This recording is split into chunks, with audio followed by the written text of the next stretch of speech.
Boa tarde. Cá estamos para fazer mais um resumo. Vamos continuar com as nossas aulas de comunicação inteligente, e, em particular, das bases dessa comunicação. E vamos prosseguir com o próximo slide. Recordando aquilo que demos na última aula, que concluímos que nós sabemos pouco sempre. E este é o princípio que nós devemos partir sempre, porque é o mais seguro e o mais prudente. Mas não nos resignamos com o facto de sabermos pouco. O que nós devemos desenvolver é a curiosidade, o querer saber mais, o mais possível, para não fazermos julgamentos errados. A verdade é que tudo influencia tudo, como nós já vimos. Mas, porque tudo influencia tudo, e não é somente aquilo que a gente quer, quando fazemos algo, nós temos que estar preparados para acontecerem efeitos colaterais que não estavam previstos e haver consequências no tempo que são inesperadas. Logo, a realidade, porque isto acontece, e todos nós já tivemos experiência disso, de planos que nunca conseguimos cumprir nem inteiramente, porque uma série de razões, nem interessa agora. Portanto, o que interessa é que a realidade de facto não é linear, nem é simples, mas é sim uma rede de relações, de coisas e pessoas em relação umas com as outras. Falámos que esta teoria se centra nas relações e começámos a dar o exemplo, no caso é a liderança. Falámos das características que um líder tem, e explicar porque é que um líder é líder numa situação e numa outra situação já não é líder. E demos o exemplo da Margarida Amarante. Por isso que haver estas diferenças é que a liderança ou outras características abstratas, como porque as concretas, dizer que alguém tem olhos azuis, aí não há discussão, não há, é perfeitamente normal. Agora, estas características abstratas, como dependência, extroversão e liderança, que dependem de muitos fatores, não devemos considerar como características individuais, não podemos pensar delas como qualidades individuais, mas esta teoria não o faz. Isso quer dizer então que para esta teoria, a liderança mas isto serve à liderança, à dependência, à extroversão, qualquer outra qualidade abstrata, é a expressão de uma relação uma relação a ocorrer no contexto onde esta relação se desenvolve. Assim, muitas características humanas deixam de fazer sentido, de acordo com esta teoria, se não forem vistas como fruto de relações mútuas entre pessoas e contextos. Daí esta teoria focar-se em todo o tipo de relações. Um exemplo concreto, a carta de 300 mulheres a testemunhar que não vivenciaram nem testemunharam nenhum atos de assédio sexual por parte de um dos candidatos à presidência da República. A lógica implícita desta carta é a ideia que 30 testemunhos de não assédio têm mais peso do que um testemunho de assédio. É uma ideia que não é correta, porque o assédio não é um comportamento universal que o perpetrador exerce indiscriminadamente com todas as mulheres. Portanto, um predador não exerce com todas as mulheres e um não predador não exerce com nenhuma. Não é uma qualidade que se aplique sempre universalmente. Por contrário, é um exercício seletivo de poder. E isto é uma simplificação perigosa a este tipo de raciocínios. Tratar todas as interações profissionais como equivalentes, ignorando os contextos, é abrir a porta a grandes injustiças. Uma ministra com poder mediático próprio não está na mesma posição vulnerável de alguém no início de carreira. Portanto, uma ministra provavelmente nunca será assediada sexualmente, enquanto que uma rapariga no início de carreira poderá ser. As relações de poder são assimétricas e o assédio alimenta-se precisamente dessas assimetrias. E é por isso que o assédio é frequentemente direcionado a vítimas específicas que o agressor identifica como mais fracas, ou seja, como vulneráveis, isoladas ou menos propensas a serem acreditadas. E por isso é que um homem pode ser um colega exemplar com 99 mulheres e um predador com uma. Por exemplo, eu dei um exemplo na aula do roubo de uma loja. Um miúdo rouba um chupa-chupa numa loja, a mãe, o dono da loja, conta à mãe, a mãe zanga-se com o filho e o filho diz: Eu, se tivesse outras lojas, trazia um testemunho das outras lojas de que eu não roubo chupa-chupas nessas outras lojas. Obviamente que isto é um bocado ridículo, não é?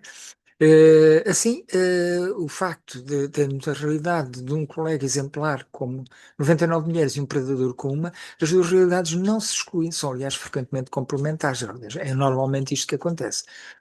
Bom, isto para revelar a importância de nós sabermos os contextos. Anteriormente, quando falámos de comportamento, pusemos entre aspas os adjetivos comportamento normal e patológico, ou doentio.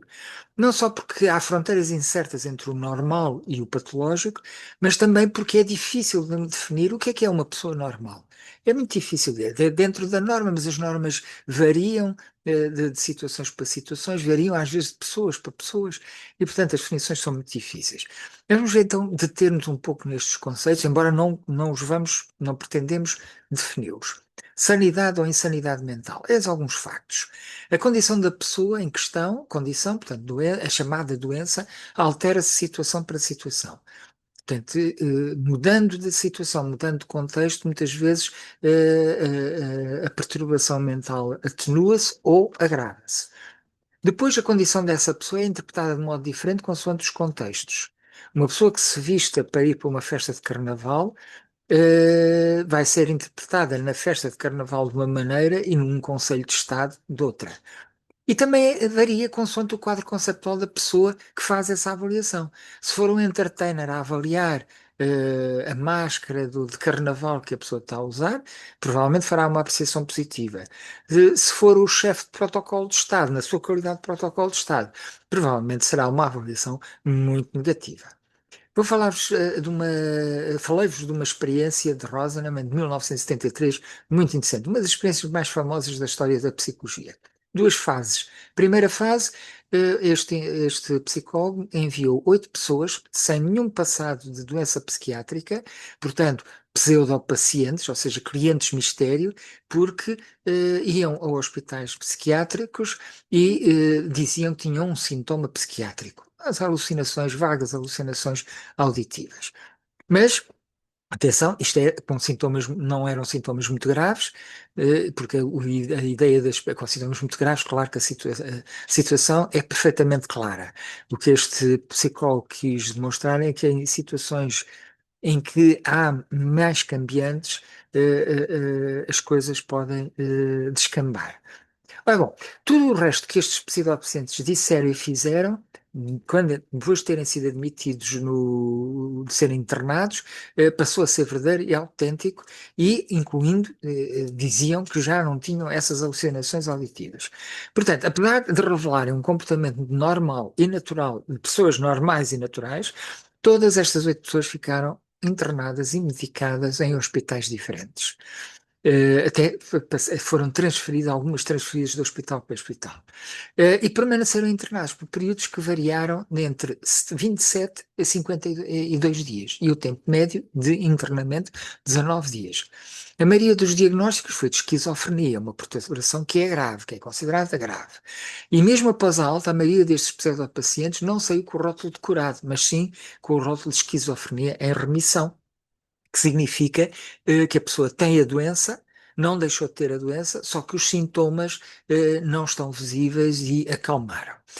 Portanto, embora os hospitais nunca os tenham detectado como pessoas normais, isto ainda é o mais curioso, muitos dos outros pacientes que estavam nesses hospitais internados desmascararam-os, deram logo conta que eles eram uma fraude.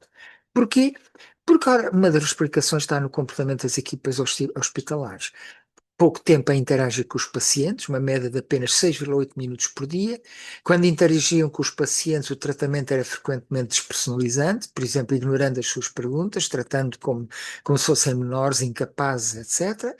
A equipa muitas vezes comportava-se de maneira autoritária, por exemplo, isolavam-se os pacientes numa área envidraçada de onde os podiam observar. Quem viu o filme Voando sobre o Ninho de Cucos recorda-se desta situação que reproduz um bocadinho esta experiência. O Jack Nicholson, que vemos aqui na fotografia, era uma pessoa normal, não era uma pessoa doente mental, finge que é doente mental para poder entrar, mas depois comporta-se normalmente, reage normalmente, e vemos nesta fotografia a tal zona envidraçada, atrás da qual está o staff, e deste lado estão os doentes. As reações naturais, vê-se isso no filme com o Jack Nicholson, a este modo de atuação, eram interpretadas como sintomas de perturbação mental.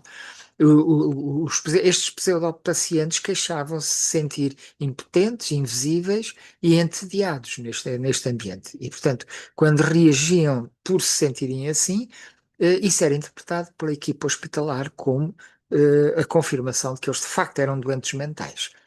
O que é que podemos concluir dos resultados desta primeira fase da experiência? Bom, primeiro que os especialistas foram incapazes de ver realmente para além do rótulo inicial.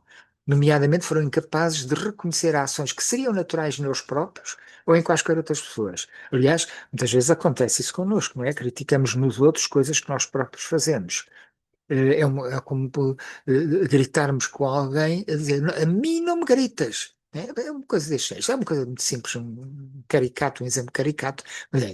Ora bem, se este engano, digamos assim, acontece com os especialistas, o que se passará connosco? Passa-se muito pior e muito mais do que com os especialistas, mesmo que a gente não dê conta.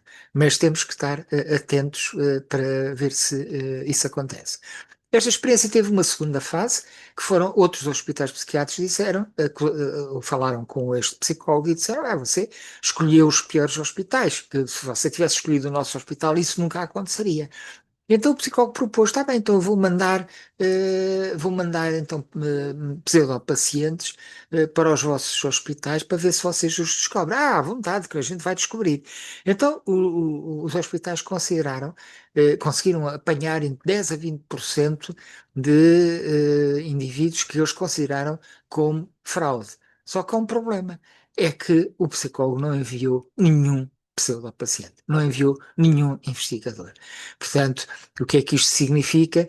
Significa que os especialistas não só não conseguiram identificar pessoas sãs, como possivelmente falharam em identificar apenas em alguns poucos casos, note-se, não foram muitos, 10 a 20%, a doença em pessoas doentes, porque as pessoas que se vão naturalmente para um hospital psiquiátrico, principalmente nos anos 70, aquilo era um terror, portanto uma pessoa tinha que estar muito mal para ir até um hospital psiquiátrico.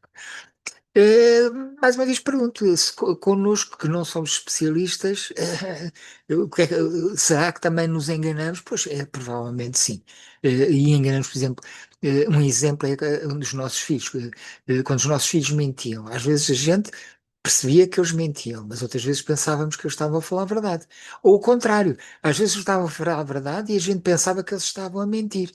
Portanto, nós fazíamos o mesmo com este tipo de enganos. Temos que ter cuidado. Temos que saber mais sempre. Saber mais, saber o máximo possível para não nos enganarmos. Conclusões de toda a experiência. Várias. Primeiro, o ambiente, o contexto, por exemplo, estar num hospital psiquiátrico, pode levar facilmente a interpretações erróneas dos comportamentos e a considerá-los como patológicos, só pelo facto de estar naquele ambiente. Segundo, as atitudes, nomeadamente o papel que as pessoas pensam que estão a desempenhar, lembram-se há bocado eu falar do entertainer e do chefe de protocolo de Estado, essas atitudes, esse papel, pode influenciar a forma como eles veem o comportamento dos outros. Terceiro, os rótulos atribuídos às pessoas, nomeadamente após as primeiras impressões, têm uma influência fortíssima na forma como as pessoas percebem e interpretam depois as ações dos outros. Finalmente, os diagnósticos, até incluindo os psiquiátricos, têm uma validade que pode ser questionável. Em suma, determinar quem tem uma perturbação psicológica, ou sequer se ela existe, nem sempre é claro.